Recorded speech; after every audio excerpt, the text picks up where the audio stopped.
Anyways, okay. Welcome to Honestly Moto, guys. We finally got the band together. We got Nick Click coming to you from outer space over there. Can't get Wi-Fi there apparently. And my little brother Derek. Thank you for making that awesome intro video. Yes, sir. All right, let's get to the most important topic. Did you guys get a deer this year? I didn't. My truck wasn't running right, and I couldn't find it. You had to work on the carburetor? Yeah, my carburetor was not.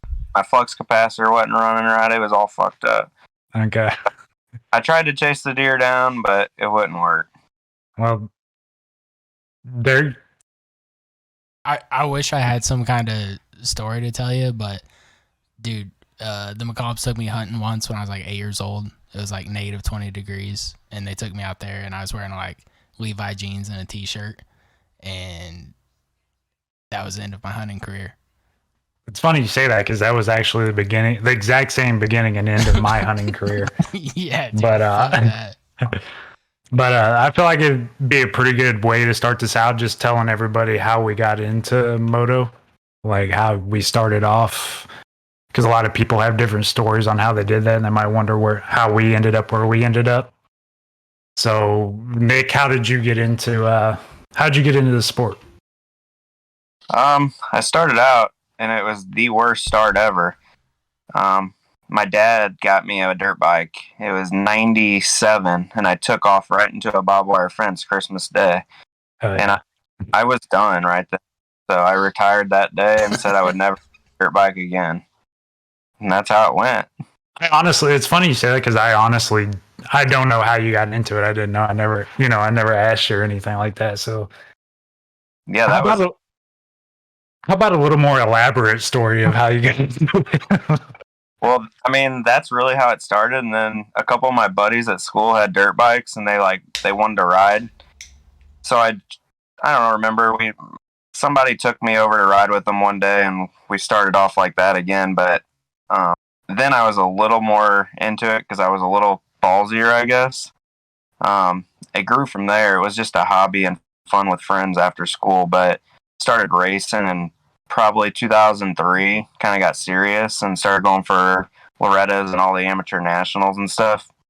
Went pro in 05 and then did the Arena Cross series, did some stuff like that, and then started Supercross in 2010, I believe it was. You were there for that. Yeah, I couldn't tell you a year either, dude. That was a blackout, like a straight blackout. Couldn't tell you. Yeah. Who bought you your first bike? My real dad bought me my first dirt bike. And it was a what? Like we talking 50 or Yamaha PW80. 80, okay. Yeah. See, I didn't know that. We never talked about that kind of stuff. It's a brand new, and somehow I don't know if it was me or the bike, but the throttle stuck wide open straight into the barbed wire, and that's why I decided dirt bikes were not for me. Speaking of barbed wire, you got any on your arm there anywhere? Probably. There's probably a little bit on there somewhere. No, but so when were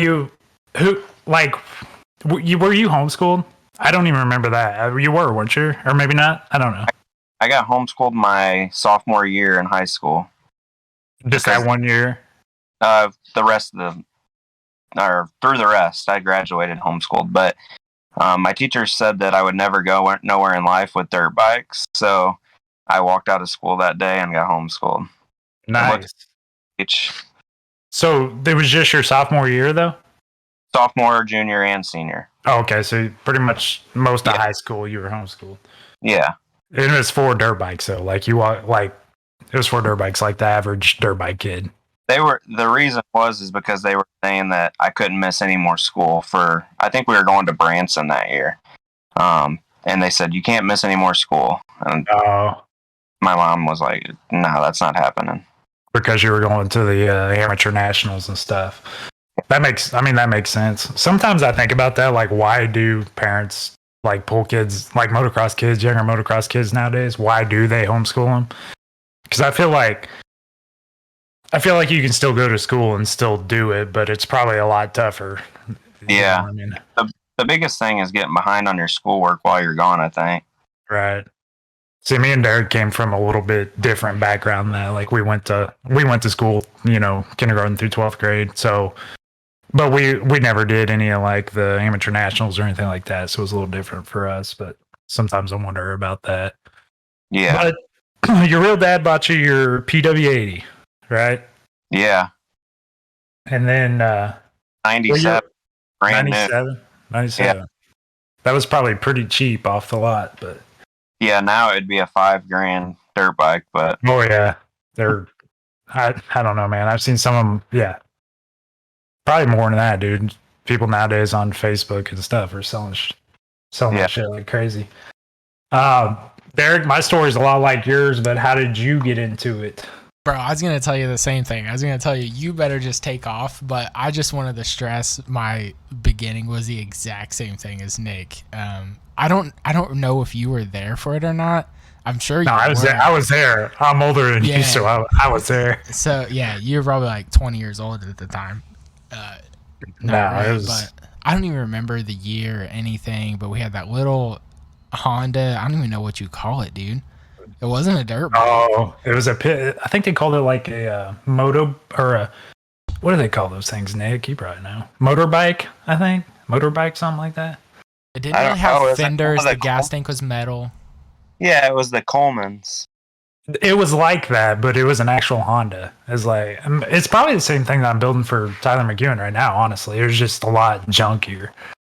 It was a 50cc. You had to push it to start it. You had to like push it down a mountain and jump on the back to start it. But yeah, I don't know. A pull start? No, it had a Honda engine, and you literally had to run and jump on it. A mini bike, a Honda mini bike is what it was called. That's what we called it, I guess. Yeah. So yeah, I mean, obviously our dad rode street motorcycles all her life, so. He was pretty hip to the motorcycle scene for whatever reason. I don't know when he bought that bike or how our family even got that, but we had it. And I remember the day I straddled onto it. I'm going to also blame that the throttle stuck. I'm going to use Nick's excuse. It definitely stuck. Yeah, so we're 2 out of 3 on throttle sticks. And I went like... So it wasn't barbed wire, but literally a thorn bush, like the exact same story. I felt like I was going pretty well, but I clipped the barbecue grill with my right side handlebar straight into the thorn bush. And like, I took it like a trooper. I was pretty good. So I got back up, got back on it, and I was like, yeah, dude, throttle stuck. You had the grill in the wrong place. Dude, second try went straight into the side of the garage. And like, yeah, I remember that. That was it for a bit. So I don't even know the next part, but went from that to one day our parents just bought us, our first bikes. And from there, I mean, the story's going to be the exact same as yours. Right. We both knew a family that rode, and one of them was in my class. He's like my best friend. So that's kind of how I grew to like it and want to get into it. But from there, yeah, you can take over. No, I was going to start off where you started. Like we had that little Honda mini bike thing. It was a real big piece of shit. Not gonna lie, like it was a piece of shit. I'm pretty sure it had like golf cart tires. No, it was like front lawnmower tires on it. That's what it had. Dude, it was, yeah. And we'd come home and ride that thing like every Sunday. We'd come home and ride that thing. That was the only days we could ride it because it was the only days that it ran because Dad was home, and he could clean the carburetor out on it. So, but yeah, we did that, and then we kind of didn't ride anything for a long time. I feel like because that thing was probably done for. But when we got a little bit older, like you said, you actually got me into motorcycles. So I didn't know if you was gonna want to admit that, but yeah. No, I'll straight up say that. Like you were always like you went to Supercross with your friend that you was talking about.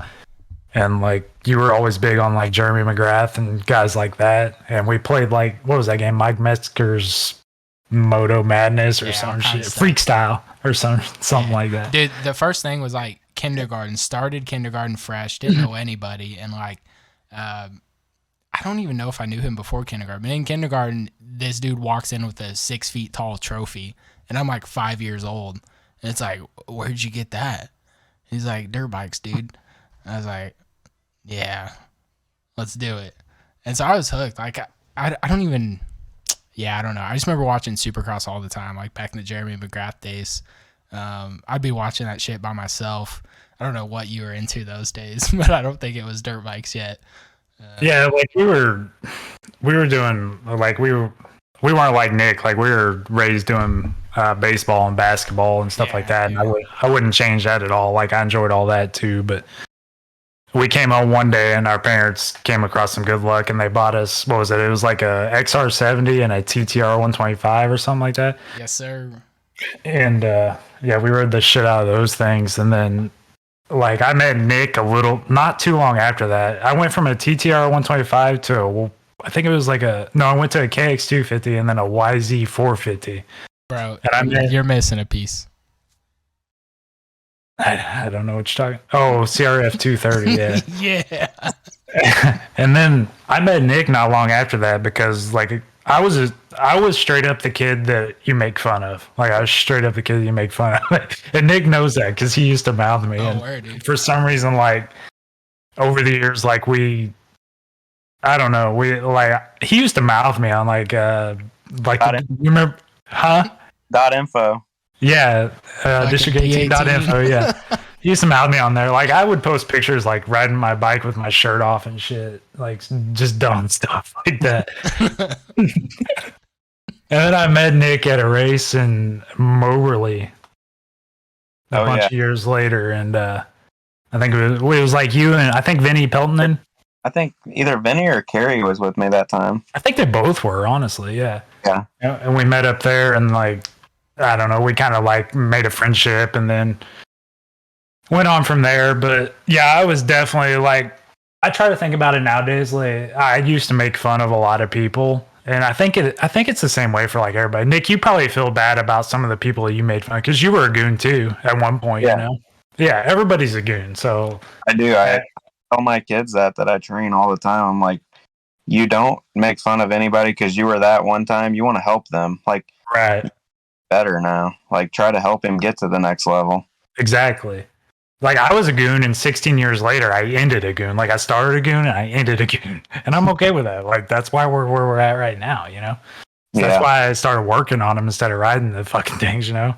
I feel like I wasn't too bad, but you know, so at some point you got to make that decision. Like, you know, I feel like kids that are homeschooled though, like they have more of a dedication to it. So you kind of got to commit more to it, right, Nick?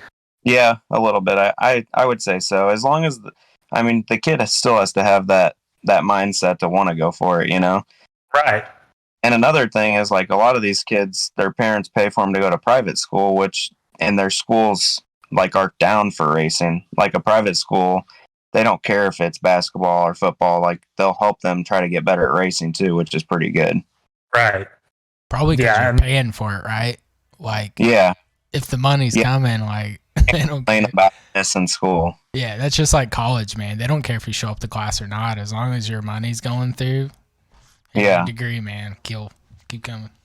Something you said, Derek, like you had a friend that raced, and that's kind of how it started for me too. My friend had a dirt bike, and he ended up being. This was in first grade, and he ended up being my best man in my wedding. It's Drew. Like, I met him because he had a dirt bike and went there after school. Like, the friendships you grow through racing, and like, I wouldn't know either of you if it wasn't for dirt bikes. And that's what about the sport is, like, you meet these people all across the country and you just keep going with them, and like you catch up with them all the time, and it's like you never missed a beat, you know. And I think that's one of the coolest things about motocross. Yeah, you're definitely right, man. I mean, we did a lot of the basketball and baseball stuff, you know, and people talk like that's a school sport, right? Basketball and baseball. And they talk about, like, there's a lot of motocross kids that hate that kind of stuff. Like they'll say like that's dumb, or, you know, my side of it is I feel like a lot of athletic ability is just athletic ability. Like if you're good at basketball and baseball, you can probably do decent at motocross because it's an athletic thing. I feel like that's as far as I went. I used my athletic ability and that I got from baseball and basketball to watch people like you and Josh and there was a lot of people watching growing up, like Mason Glorioso. I noticed a lot of my just small things that I did like reflected like their riding style, and I think it's just from being able to watch and put that into something, you know. Was it the smoking cigs on the line or no? Not that one. No, I never did smoke cigs on the line, but but no, I think just like saying that, like just I was able to watch people ride, you know, and I started like I didn't ever go to training camps like you do, Nick. Like, yeah, you know, I wasn't able to do that. I rode once a week, you know, if I was able to on the weekends after school and stuff. And from watching better riders, I was able to pick up on things just visually watching them, and that's as far as I went, you know. Chad, I don't know if this is the same for you or not, but like when I was a kid, I didn't know any of that world existed. So I didn't even know that I could go to a riding camp or any of that stuff. Like I don't know if, like we were just like baseball camp, basketball camp, and then our basketball coaches were running us during season, off season. If it's track season, our basketball coach had us running laps. Like my brain, I didn't even know any of that was possible. So no, you're right. Me, like, yeah, I just didn't know. I didn't know those things were even a thing. Right. They weren't near as big. I mean, as we were up, MTF and GPF was probably like the main ones, and then over the last 10 years, like Club MXs came in, and there's other ones, but in the last 2 years, dude, COVID made training facilities and trainers like it went booming from nothing to something, and it's cool and it's great for me. I can't complain at all, but it's nuts the level of racing it's taken it to. I mean, there's not 1 or 2 fast kids anymore. There's 10 or 15 fast kids in every class. Like the level is completely different, and it was like that when I was a kid. But there was a lot of fast kids that come from our area. And I try to tell people that, and they're like, well, it's nothing like the level now. I really think it is. I think any of us had that ability coming up, but we didn't. Were we perfect on a dirt bike like these kids are? Probably not. The talent's unreal right now.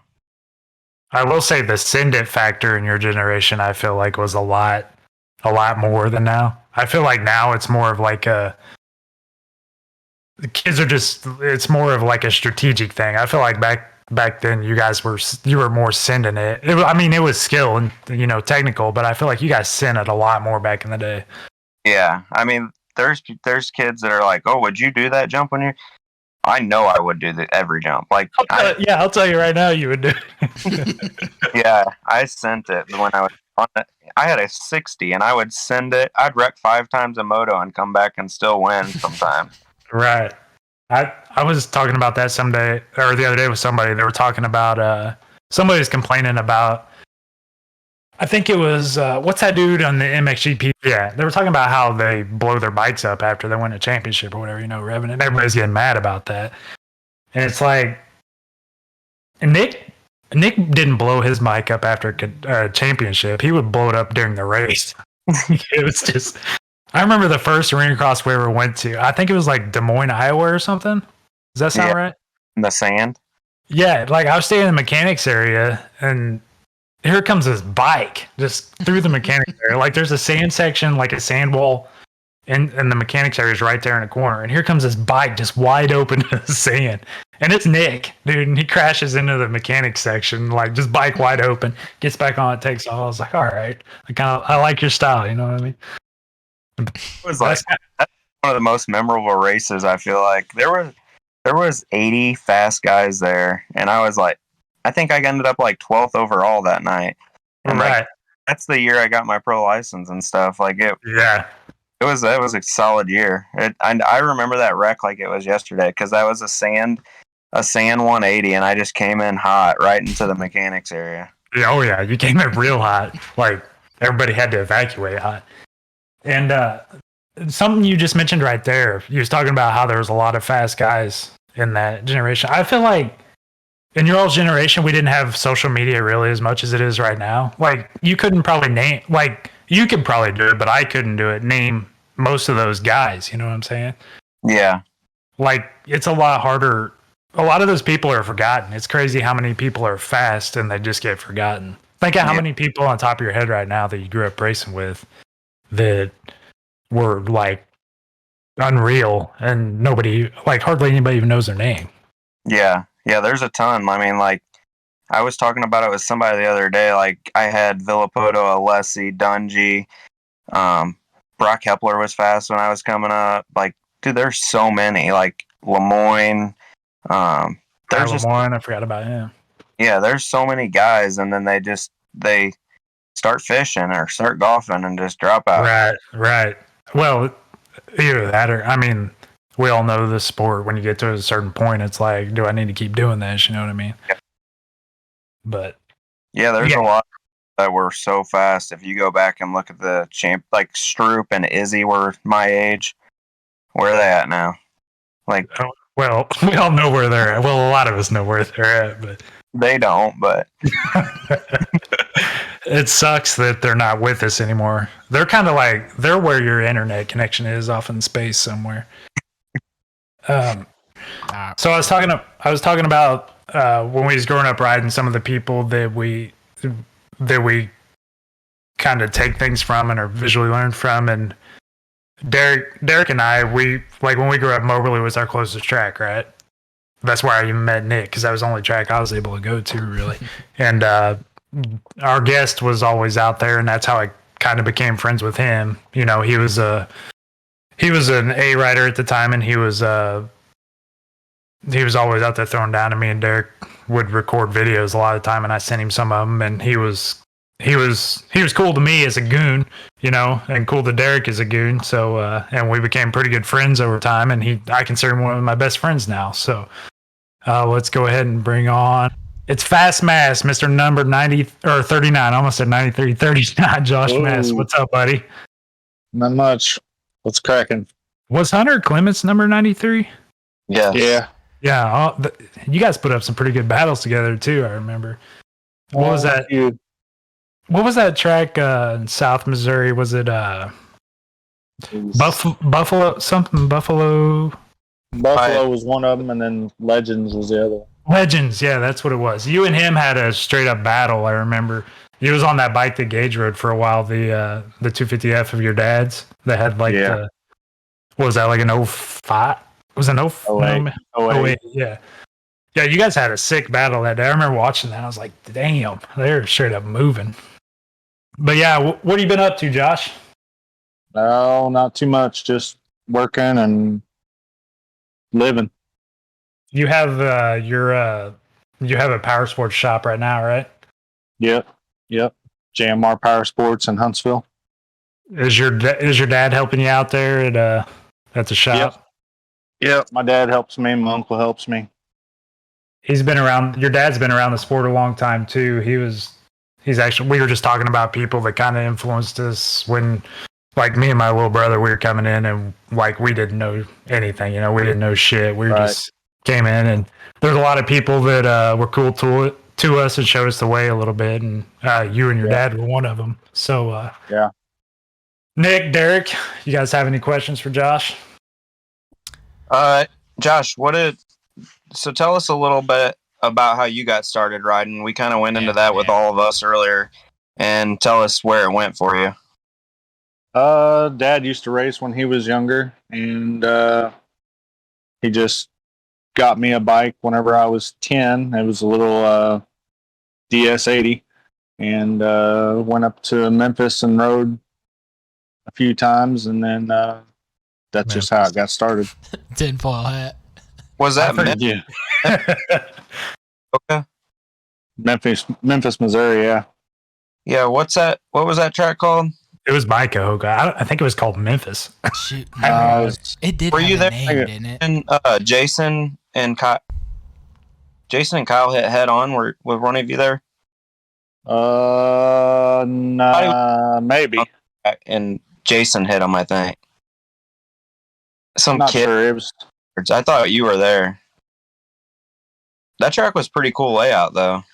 Big hills, yeah. Yeah. Where did the collision happen at? Like, what part of the track do you know?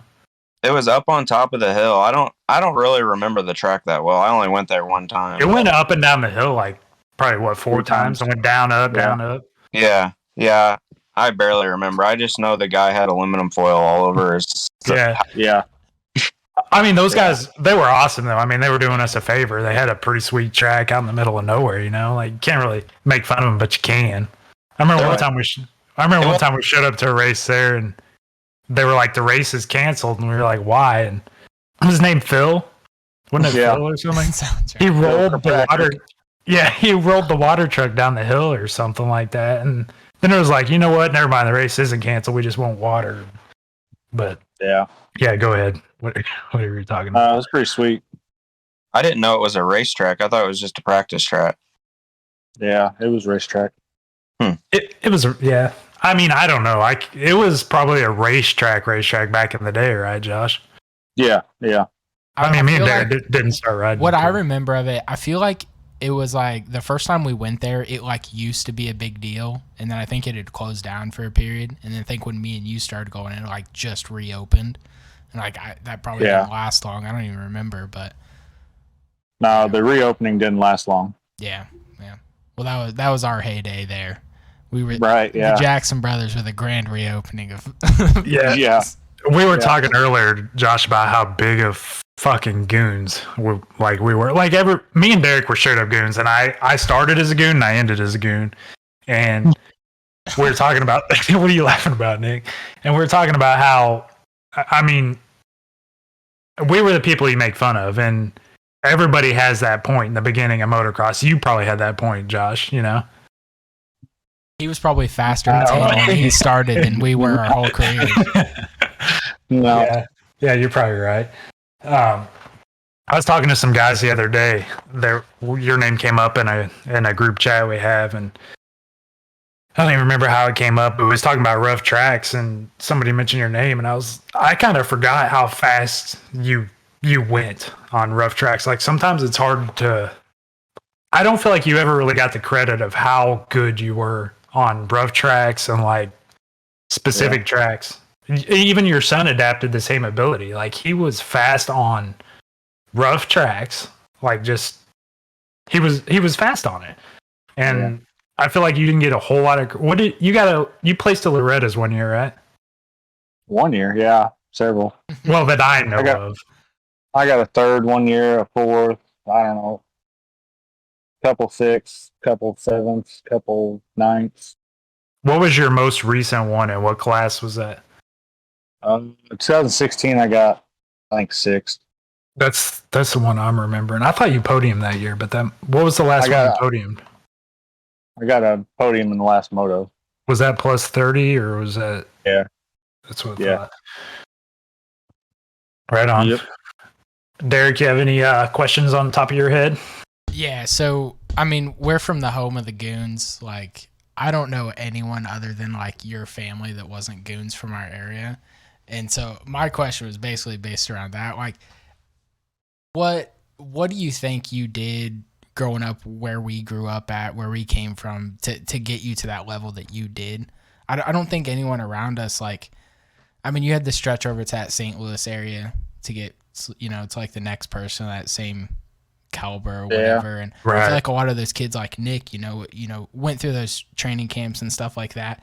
I remember you always stuck out to me as like how did he get to where he was? You know, you seem like you came just from where we came from. I feel like we didn't have any resources to do anything. Do you have anything specific you attribute to that? I was just super intense. I mean, as soon as I started riding, I like fast. I don't know how. I crashed a lot, and I either won or crashed usually whenever I was on little bikes, and I rode a lot. I mean, even till the day I got hurt, I mean, I rode a lot, 2-3 times a week. I mean, that's the only thing that I can say that, I don't know. What kind I watched and learned. With Josh is that when he was coming up, Moberly was still pretty good, and the track was like really rough. And I'm not saying it's not. I just haven't been there in a long time, but yeah, it's not. It used to get super deep and super rough, and Cahokia was the same way, and that's the kind of tracks you rode. So it took you. That's why you were such a good rider on really rough stuff.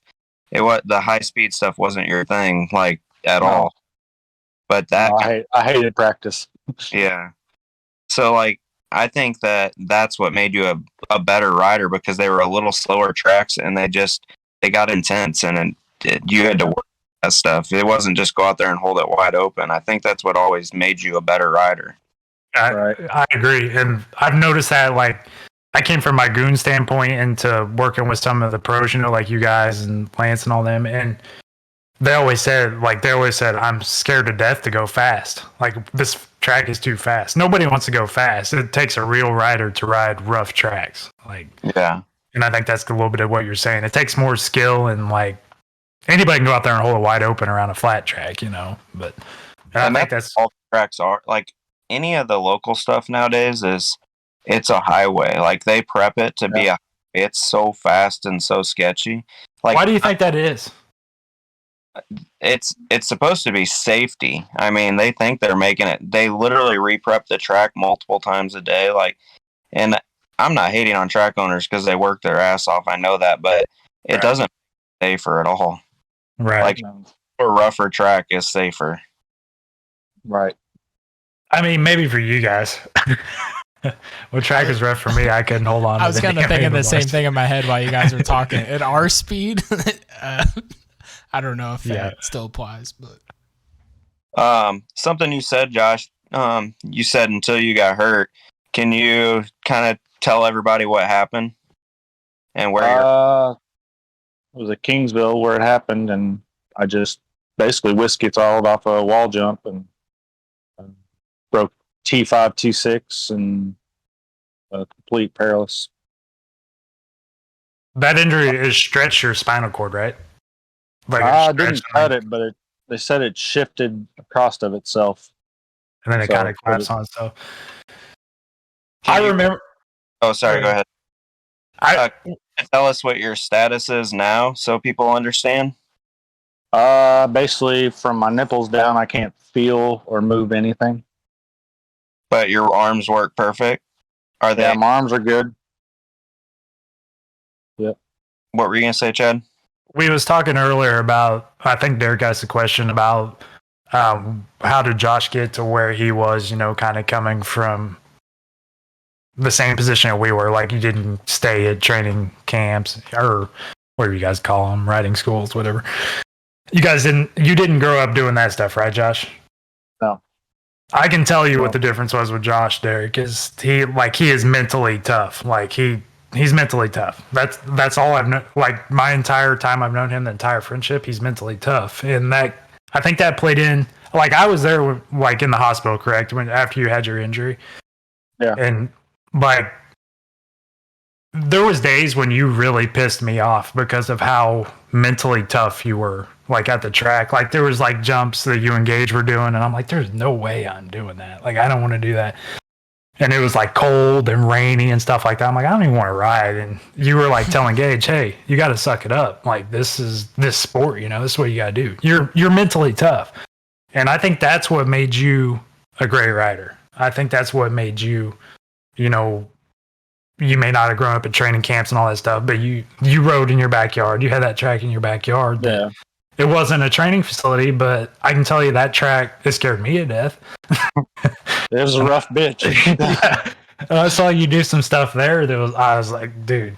But I think that's what separates you from, like Derek was asking, the average kid. And I think that's what made you different with your injury as well. Like, I'm not gonna lie, when I was there at the hospital that day after, I was pretty scared of. I didn't know what things I could say and not, because I didn't know if, like, I thought you might get up and beat my ass, But I wasn't moving nowhere. Right, but I know it hit pretty hard. But you'd said things to me up to that day that was like, you didn't want to be that person, right? Like, no, hell no. Nobody wants to be that person. Yeah, I think we can all agree that that's probably one of the worst injuries in this sport besides dying. And it's a reality. And I mean, I was there when you accepted that moment. I feel like when you accepted that moment where you knew that's what you're going to be dealing with. And like I said, the mentally tough thing from day one, the day I met you, like it played into that moment right there. And I mean, that kind of, it changed me a lot as a person to see you accept that and to go through with that. That's honestly one of the main reasons that I wanted to have you on this podcast, to be honest with you. Like, Yeah. somebody else want to lighten things up a little bit? Oh, it's all good. You guys should. Josh, did you ever take any head dingers? Good. Yeah, I've been knocked out plenty. I got a good story for one. Nick, you remember that trip to Texas? Yeah, what happened there? Was it I underground, don't know.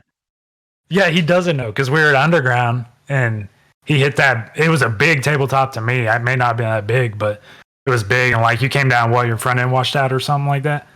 Me, I have no idea. Yeah, you're right. I'm asking the wrong guy. I think Right. this is what happened. Josh drove us down there. We took his vehicle and trailer, right? Yeah, And Yeah. he hit his head and the white side. yeah, that's Right. right. And he asked us probably every 5 seconds on the dot, "What happened? What happened?" You know, and he asked the I same still question have the over and helmet. over. It probably so. I think you gave it to me. No, you still have that. I I don't know. still have it. Yeah, I have all my broken helmets. Right. Yeah, you asked the same question at least. I mean, it was every 5 seconds on the dot, and you kept saying like, when it's time to leave, you're like, "No, I'm driving. This is my vehicle and stuff." You know, we're like, dude, you just asked the same question at least 30 times, and Yeah. you drove. You did. We were safe. You drove us. Yeah. Yeah, I've been in a I couple rode the of next those, day. Yeah, you Yeah. did. I've been in Yeah, a you couple of did. those vehicles before where people would take the dingers, somehow still drive, and it's almost science at this point that maybe that's better for driving. Maybe they're like, that long-term memory's gone and they're only focused on like Focused on now. what's going on, like scroll brain. Yeah, here maybe now. that's for the best, dude. Josh, since your injury, what was the transition from like your life was straight up motocross? Like that was your life. And I know it Yeah. because I mean, we were best friends, so I knew that was your life. What was the Right. transition like from living everyday straight motocross to finding other things to enjoy? Been pretty tough. I mean, I have a Razor now, and I ride it quite a bit, but it's still. I mean, nothing's the same. But I don't know. I just have learned to, because I was straight, completely motocross. I mean, I rode 3 days a week on road stout tracks, and I mean, that's all I did. Oh, really? That's all I wanted to do. Yeah, everything. I mean, Finger legs. So- I don't know. I just have learned to find other stuff. I mean, relax, and I don't know. I like riding my Razor. It's relaxing, a little bit fun too. I mean, I like climbing hills and stuff, but I don't really go fast on it. Is anybody helping you out as far as Razor parts and stuff like that, or? No, I just get everything from Stallman's. Yeah, that's who I was going for. Stallman's. They helped you back in the day when you were racing motocross, right? Yeah, I get all my parts from the shop through Yeah. them too. So Yeah, and I think it's pretty cool that they were helping you out back when you were racing motorcycles, and then they kind of help you out with your new hobby. yeah, Ethan and them guys are pretty cool. I think they helped Nick out too. The Stallman's Nick. Yeah, correct. They've been riding for Ethan for a couple of years in Supercross. I switched for a little bit just because of the way it worked out, but I think I've bought since 98 every single dirt bike from them, so kind of a lot. I've had a And it's more of a family place than anywhere else I feel like you can find. Brad. Yeah, I have every one of them guys' cell phone numbers. I text them all the time. Yeah, they're awesome. Yeah, Every time I get somebody from a long, like, there's always people ask me, "Where would you buy a bike? Where would you buy a bike?" I'm like, Stallman's. Like I feel like they will help anybody. Almost at this point, I feel like they're just that nice. Yeah, when you're there, you can tell like anybody that walks in the door, they literally, "Hey Josh, hey Chad," like yeah, they they know every single person, so you know it's people that have bought a ton of stuff there. Right. So that when I send people there, I tell them that like this is going to be a friendship forever. I know you're buying stuff from them, but it'll build more than that. Right. And even with the times like now, the pandemic and everything, you go to all these other dealerships and they're charging like $2,000, $3,000, $4,000 over what the bikes are supposed to sell for. Stallman's, they're not doing that. They're selling it for what it's supposed to sell for, and they're not taking advantage of what's going on. That's for sure. Yeah, that's awesome too. So we're going to talk about Supercross a little bit, right? Yep. Everybody think of 22. Think it's going to be a good season? Yep. I think it is. I'm kind of up to date and kind of not. Are we back to a normal schedule? Is it just like normal? Yeah, I haven't looked at it. I think we have Triple normal. Crowns back, right? It's a couple of Triple Crowns. Yeah. Other than that, it's like Saturdays, like weekend races, right? Yep. Yeah. I think St. Louis has a Triple Crown this year. Yeah, I think so. Really? I think it's a shootout too. Is it an East-West shootout? I don't know about that, but I know Maybe it's it's a Triple Triple Crown. Yeah. I thought I saw something special about it. I guess that was what it was, but Well, that'll be different. yeah. You can come get your vehicles robbed and watch a Triple Crown. You know what I mean? Right. Yeah. Hey, Josh, I got a question for you. Is there anybody, like during your time of racing, is there anybody that you hated lining up against? Yeah, I mean, there's a few, but Name I them. didn't like. That's what we do here. And for what reason, I guess. There could be different reasons. Yeah. Who and why? I didn't like lining up against Dustin Curley because he was Super squirrely. yeah, Squirrely. Curly. Alex Mlott was another one that was kind of that way. Kyle was kind of that way. Didn't really care if he cleaned you out or cut your arm open and give you 13 stitches in the fair race. It didn't matter. I remember that. Lewistown? Yeah. Was that Lewistown? Nah, Yeah. it was Vandalia. Vandalia. Yeah, because you came with Yeah. me to Lewistown. That's right. Yeah. But I remember that. those are my three that I was kind of nervous being side by side with. But Right. And we're not talking about people that you don't like or that you hate as a person. We're talking about people that when you get online with them for whatever reason. I'm here for the chaos and I'm here for the dysfunction. If there was someone you hated, Who was it? You can tell me. I'm here for that. no, I didn't really hate anybody. Click. Not me. I was a little squirrely when I was young, though, but not as and I never would take anybody out. Yeah. I didn't take anybody out ever. I don't think. No. My biggest person, and I hated lining up next to Justin Fern once he got pro. Yeah, he's pretty sketchy too. He would just hold her wide, and I mean he was fast, but he would hold her wide. Yeah, he didn't care about hurting himself or anybody involved. Yeah, that's sketchy. I remember seeing hold on that. I remember seeing some videos of him, just whatever. You'd see him on Facebook or wherever. Dude, he had a very I hope you guys take this the way I mean it to take, but he had a very James Stewart-esque quality to him to where he would do some shit sometimes, like, what the fuck was that? I can see that a little bit too. But at the same time, it was like, I'm not sure it was supposed to happen that way. This was like James Stewart, San Manuel, Honda days. Yeah. Yamaha days. That kind of James Stewart. I can see that. I wish I could find some of those videos. Like, I just kind of see them in my head, but there was some stuff out there that he did intentionally, unintentionally. He was usually crashing, but never crashed. Yeah. Whenever he was doing those cool things. That sounds right. He had a 2-minute crash time. That was his last time. It was a 2-minute crash time. He just never hit the ground. Right. Josh, you have any? This goes for Josh and Nick because I feel like you guys are both considered professionals of this sport. any advice for the younger kids locally coming up around here? Like, as far as, well, you guys know. Any advice? You can go, Josh.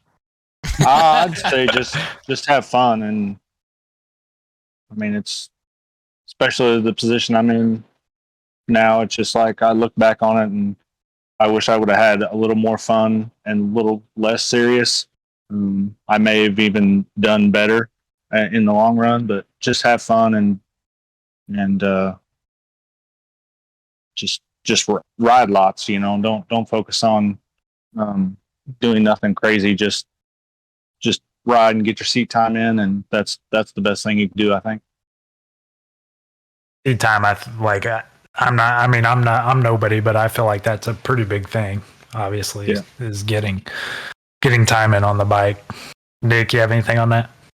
I think my biggest thing is enjoy it while it lasts, because it can come to an end at any time. Enjoy your time with your friends and family there, dude. That's like huge. Like, you don't realize that you'll never see some of those people again after certain races. Another thing is don't always have to worry about your speed. Like, work on technique, work on that crazy stuff that you never think you need. Like, it's gonna stand out someday to know that you had the best technique over any wide open. Like, yeah, we got a couple people that can hold her wide, but we're not talking about them because it was their awesome technique or their talent that they had. So that's big on my part. Like, you can be slower and go, learn the right things and take it to the next level. That's really all I got. Josh, I got another question for you. You've ridden a lot of different bikes over your motocross career. What is your favorite bike out of all of them that you've ridden? Not for any reason. Probably the best bike was maybe the '08 Honda 450. It was really good.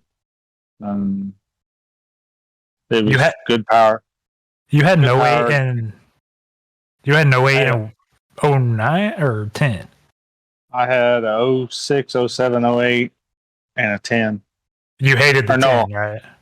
No, I had a 9, but I rode it in 10. And yeah, I hated it. I loved it one moto, but hated it next. It was so unpredictable. So the 08 was the good one, though. The 08 was awesome bike, yeah. Nick, what Honda did you have? You had what was that? That had to have been. It had to have been 09 or 10. I had a 9 Honda. Was my last Honda, I think. Was that the one you rode in Arena Cross or no? No. I didn't have 09 450 was the last 450 I had, and then I got 250s the next couple of years. I had an 09 Cowie too, though. But the best bike I ever had is my 20 Loretta's bike. That thing was sick.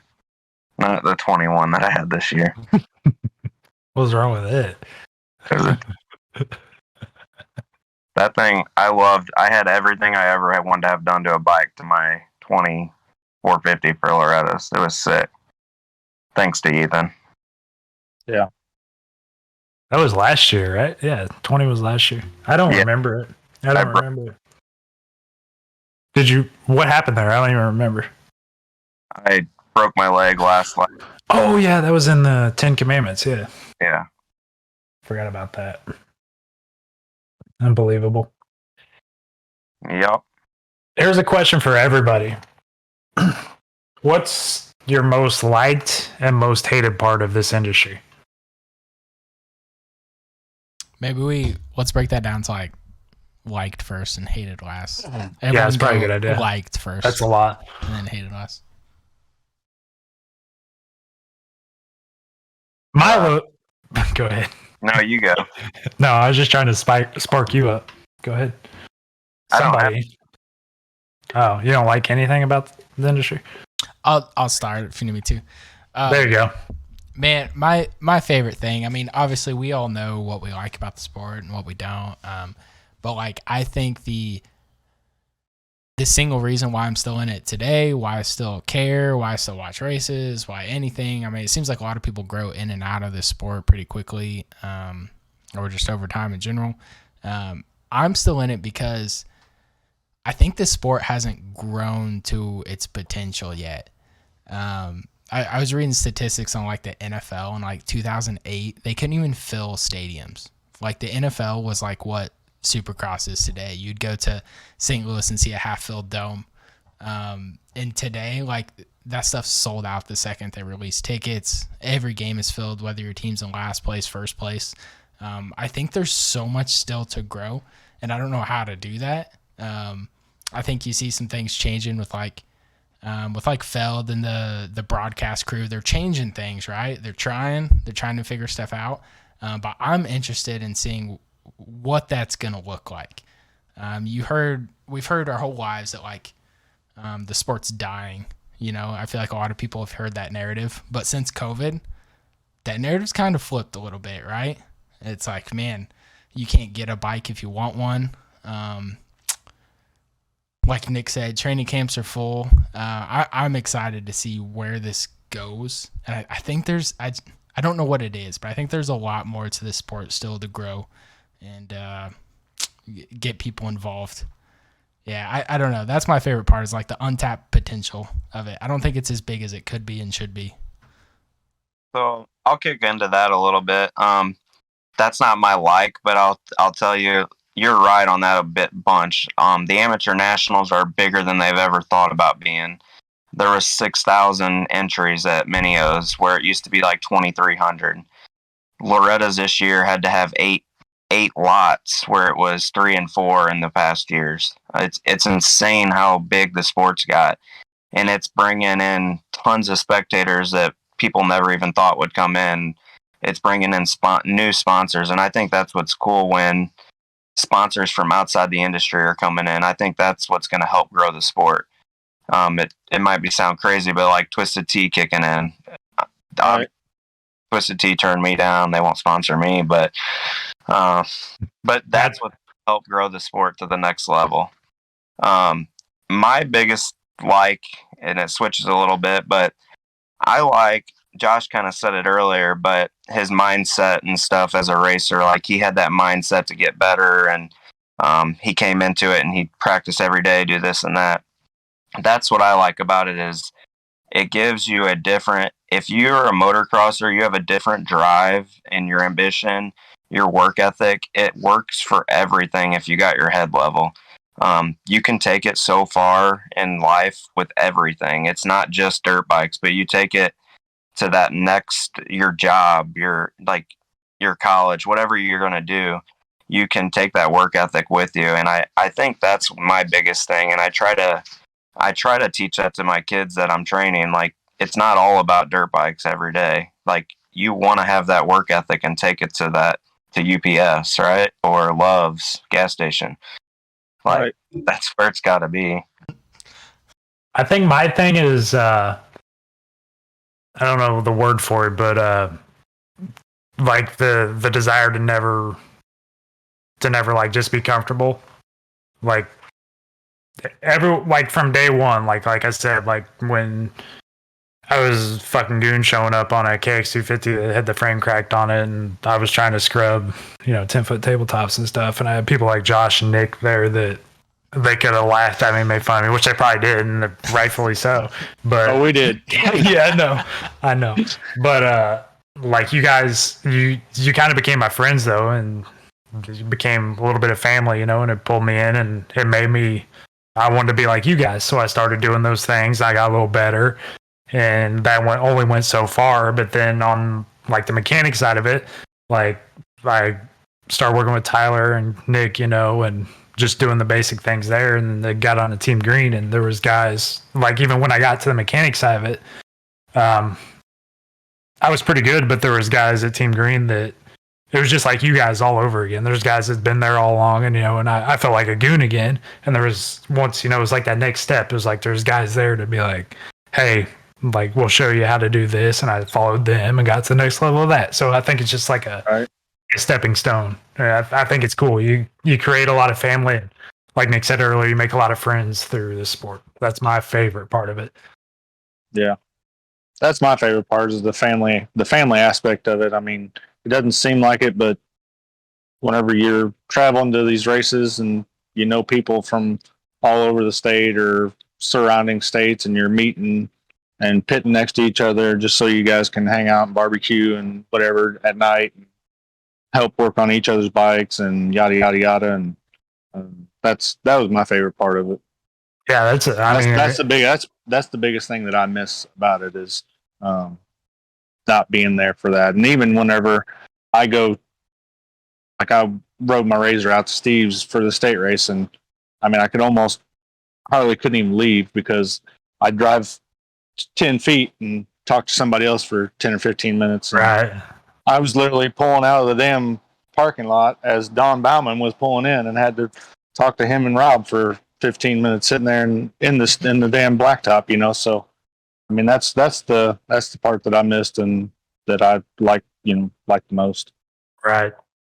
Absolutely. Yeah, I can agree with that big time. And you had a lot of people around you always had a lot of people around your pit. You know, it was just, it was a thing where you were like a local guy that was, you know, obviously really good, and a lot of people looked up to you, and you had a lot of people come and want to, you know, do better. And it would help. Not to name any names, but I think we can all think of people who were in a similar position and weren't the type of people that would talk to guys like you and me and, you know, help us get out of our goon stage or. That goes way up the ladder, buddy. Yeah. Like that exists all the way through. Yeah. Let's talk about this upcoming Supercross season a little more. Who do you guys think? Like, there's been a lot of. I feel like this year's been kind of weird, but who do you think made the best move in the 450 class? As far as who made the best? Who made the best change up? So like a lot of guys are still in the same place, but there's a lot of moves. Right. I was gonna say the same thing, Nick, but I thought people would laugh at me. But I something about that, dude. It's gonna be big. Who'd you say? I think so too. Aaron Plessinger. Okay. I think Malcolm made a good move. That was my number 2. Let me show you. Right there, Aaron Plessinger, Malcolm Stewart. Is James racing? Yeah. Oh. Yeah, he is. He had a Honda. You didn't see it at the right day? Number 7 Honda. That is kind of weird, though. Like, why did he have that bike? He's had a little bit. He's had it. Really? Yeah. I was going to say, because Chase isn't there anymore, right, Sexton? I don't think he's not. Yeah, so it wouldn't have been one of his bikes. He just threw numbers on. Yeah, that's kind of weird. I didn't know he had a Honda before that, but yeah. What were we talking about? Josh, who'd you have? The biggest move? Best move. Malcolm, I think. Going to Husky full time, training with Alden, indoors and outdoors. I think that's good for him. Yeah, that has to be a big move, I feel like, because kind of the persona that we had for the Stewart family was like Supercross only kind of deal, and the fact that he signed with somebody for outdoors too, I think, is a big deal. Kind of means that he's in it for more than just Supercross. I'd say that Jason Anderson's going to be a sneaky good move too. I mean, he's not low key, but he's a sleeper. Right. I feel like it's like this, we ask the same question every year though, and nobody knows. Like, it's always the first round is always like, what is happening? You know? Yeah. Well, Mark won the first round. So. Yeah, but everybody behind him was like, what is happening? He won the first one, and then nothing after that. Who's your guys' pick for the year? Like, overall, who are you taking? In the 450 class? Do 450s first, yeah. This can go a long ways because obviously you have your dominant 3, which would be Cooper Webb, Eli Tomac, and Ken Roxon, right? But there's also... Oh my gosh. I'm just saying. I disagree with you on the top 3 you just mentioned there, but okay. Yeah, that's the common elite 3. But then you have like Ferrandis. That's who I would pick as my top 3. Oh man. Who you said? Yeah, that's everybody's top 3 really. But then you factor in like Tomac's going to a new bike, and it's not really, you know, that bike you don't really know about. It's kind of a question, really. Okay. hold on. So I didn't get in my best move, but I'm also going to help start us off with our worst move here because it's the same pick. And this is directly related to what we're saying. Eli Tomac, best and worst move. I had him for everything. I don't know what this is. Where did this come from? How is this going to be? But I'm also ashamed you left him out of the top 3. Like, I don't even think you stumbled his name. I did say Tomac, right? You did not. Yeah. No, you said Anderson, Roxon, Webb. Or not Anderson. Josh said Anderson. He said If I did. Roxon. I meant to say him if I didn't. You said him. I got it on tape. I'm going to run it back. I'm probably wrong, but I think I'm right. Well, if you are, it's whatever. He's my best and worst pick. I think personally, he's like the rider, like the Stewart qualities. Like, I think if he's in it that day, he's the guy.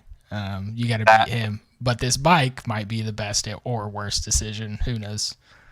Or the fact that he may be trying to just ride out the end of his career. I mean, you why just wouldn't don't you do know. that on Kawasaki and stay comfortable and stay with your team? Why would you? Because they want to win. Everybody wants to win. And you're going to hire Anderson to do that? It's kind of like Stewart. Like, he won a bunch of championships on Cowie, right? And then who signed him after that? Was it the San Manuel team?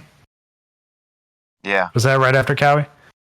That was kind of extending his career, and he kind of struggled there at first. And everybody was like, is he just trying to make money, or is he still, going for it? He was chasing money. Yeah, that was that NASCAR team, right? Isn't that when JGR first came in and they were trying to blow a bunch of money? He was chasing money. Yeah. I don't think Tomac's chasing money. I don't either. Stewie was chasing money, but the problem is he was still way too fast to be chasing money. He might catch the money. Like, you know what I mean? Even if he's not trying, I feel like he could. I don't know. That dude is something else. So who's your pick, Josh? For top 3? Yeah. I don't think you can leave Ferrandis out of the top 3 because he's nuts. Tomac and probably Webb. I really hope Roxon does good this year. I want him to do good, but I don't know if it's mental or physical or what. He fades out. Yeah. Yeah, did you guys pick up on that last year? Like, he came out he does it almost every year, really. He comes in strong and then just kind of, it's like he doesn't care, or like, just, I don't know. I mean, who knows what you got. Cincerillo after his surgery, is he going to be good? I mean, Chase Sexton. There's so many dudes. Yeah. So many dudes. Chase could win it. Chase could win it if he stays off the ground. Yeah. Yeah, he's good. There's He's a lot got good technique. There's a lot of guys that do. I mean, yeah. Can you even count on 2 hands how many guys could let alone win a race, possibly win the championship? It's getting stacked for sure. Yeah. And that happens every year, though, I feel like. And then it comes out, and then kind of the first 5 rounds are a disaster. And then after that, it starts to be the usual 3 that everybody kind of predicted, Chad, so since someone brought up the Roxon, hope Roxon does good thing, we had it in our notes originally to talk about something that we saw. I don't think a lot of people saw that. Exactly. Though. I know what you're talking about. That's why I want to bring it up. I want to see if they have any idea of what we're talking about. Right. But you can go ahead. So it was last year, right, Eric? Yeah, it's Arlington. At Arlington Supercross. So when Cooper Webb came out, an opening ceremonies, his video, his opening ceremonies video it didn't show him in the entire video. It was all Roxon. Like, he was just shitting on Roxon the whole time. It was Roxon crashing. It was Roxon doing this. It was Roxon doing that. That was Cooper Webb's entrance video. Like, and it was specific to, it had stuff just from the most recent week in it. I think that was the week, like, Cooper cut him off on the turn, at the whole shot, and, like, Ralph threw a big fit about it, or whoever. Probably wasn't Ralph. I think he was gone already. But it had recent stuff. He was making week to week, like, target videos at Roxon, and I don't think anybody even knows about that, because it was just nobody even talked about it. Yeah, he straight up shit on him for the entire opening ceremonies, and This is like, what? And that's my problem with Roxon. Like, did anyone see anything from him? Like, any aggressive move in the race, anything? After that, no. No. That's my concern with him. Like, man, you gotta show something. It's like the classic meme of the stick poking the dead body. It's like, do something. Yeah. Come on, man. Could be chasing Well, to be fair, that the money. last time he tried to retaliate against Cooper Webb, he ran his hand through his wheel. So Good point. True. Good point. That'll bring back some bad memories. yes, it will. Your hand don't fit through there. No, it doesn't. Not at any speed. No, I don't even think if the wheel stopped, your hand fits through there. Honestly. no, it definitely will not. All right, bedtime. This is 2.5 hours past my bedtime. We're Two and a half. We're in an hour in. Yeah, that's Nick. Holy shit! We got an hour and a half in. So, this week's sponsor is Novid Gloves. We don't have a read off because their owner is apparently too busy for everything going on right now. So just buy some Novid Gloves, and yeah, we'll be good with that. Yeah. Other than that, thanks to Josh for coming on, our guest. Appreciate you taking the time to come on with us and help us kick this thing off. No problem. Thank you guys, Nick and Derek, for being here, and thanks to your all's wives and my girlfriend for giving us the time to do it, because there's not a whole lot of free time bouncing around nowadays. Yeah. Thanks to my tattoo sponsor for hooking it up. Yeah, who was that? Looks like a Egyptian pharaoh or something did this. Yeah. It's like they tattooed a really ugly shirt on you. yeah. Why's your skin so white below your neck? I got a new one. The next one though. You look like Tiger King, except I don't know. Right? Except I don't know. I'm literally about to piss my pants. I'll see you. Good to talk to you guys. Yeah. See you guys. Josh, we'll get you back on, man.